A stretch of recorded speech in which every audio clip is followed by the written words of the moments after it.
So yun mga kalapatids, di na nga tayo nakapag-abang kanina, no? Pero yung mga kapatid ko yata nag-abang kanina eh. Late na naman tayo nagising. 8 yung sinakay natin kagabi sa BBC. Pakita ko lang yung mga sinakay natin. Check natin kung nakauwi lahat, no? So etong red check na to, isa. Tapos yung grisel na yun, pangalawa. Yung checkered doon guys, ayun, pangatlo.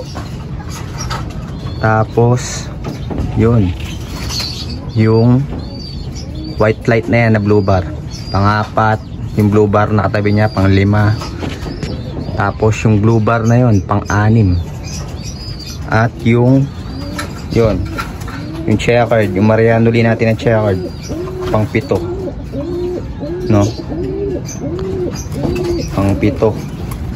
Tapos ito pa pala yung isa. Eto guys, pang-8. No, sakto, walang nawala sa mga kalapati natin. Ito nakahiwalay ito dahil ano, meron na kasi siyang inakay. Para hindi mawala sa kondisyon yung katawan niya, hiniwalay muna natin, no. Hiniwalay muna natin sa ano, sa loop natin dun sa mga inakay niya, tsaka sa pares niya, para hindi yun mawala yung kondisyon ng katawan niya, no. Kasi nga nasa pangatlo na kanina eh yung release eh, pangatlong ano, third lap ng derby, no. So next weeks pang-4 na niyan. Di ko alam kung saan na ano kanina eh na release eh, pero check natin, no. Check natin kung saan na release kanina. So yun mga kalapatid, sa tawag dito, Urdaneta, Pangasinan, no, na-release yung mga kalapati pala natin kaninang umaga.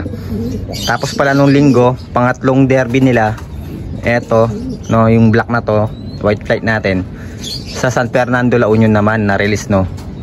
Tapos sinabay pala natin kaninang umaga, kagabi nag-basket pala tayo, na-release sila kaninang umaga sa ano, Urdaneta, Pangasinan, no, mga kalapati natin, yun. So yun mga kalapatids, no, hindi muna tayo magpaparonda ngayon. Pagpapahingayin muna natin yung mga kalapati natin, no, dahil galing nga sila sa ano, training. Pero baka bukas ano natin, paparonda na tayo, no. Yun, tapos lang natin magpakain sa mga kalapati natin. Yun. So yan. Kaya may mga itlogan dyan para pagdating ng karera na, yun, motivated sila, no. Nilalagyan lang namin ng itlogan kapag ano, yun, pang-motivate sa mga kalapati natin para umuwi agad, no, mabilis umuwi. Yun. Guys, eto, may nagbahay sa puno natin na ano, bato-bato yata ito tawag dito, oring neck dab, kulay gold siya, yan siya, ayan. O may tama sa ilalim ng ano niya, katawan. Tapos binibigyan namin ng pagkain na yun, no, para makakain siya dyan. Kawawa kasi, pero hindi namin siya hinuhuli, ang pinapakain lang namin dyan. Ang ganda, oh. Comment nyo kung anong klaseng ibon to, no, mga kaibon, mga kalapatid.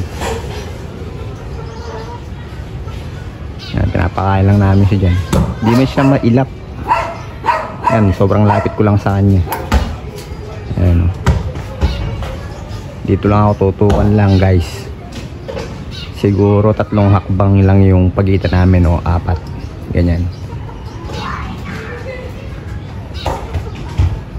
Ayan lang siya, oh. Ilang araw na to dito guys, mag-iisang linggo na, pero di umaalis. Diyan lang siya, umaga hanggang gabi nandyan siya.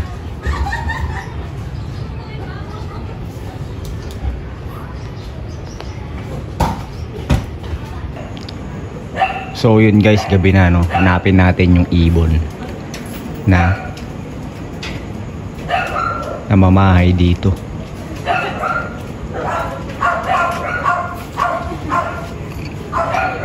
Saan na? Ayun, oh. Ayun siya, guys, oh. Ayan. Susum natin. Yun, oh. Dito na talaga nagbahay yung ano, ibon na to, no? Yan, dyan na talaga siya. Tingin ko ano to eh, nakawala lang to kasi maamo siya, hindi siya mailap, no? Ayan siya. Yun, napakagandang ibon. So yun, comment nyo guys kung anong klaseng ibon to, no? Kulay gold siya na may ano eh, alam ko ringneck dove yata yung tawag dito.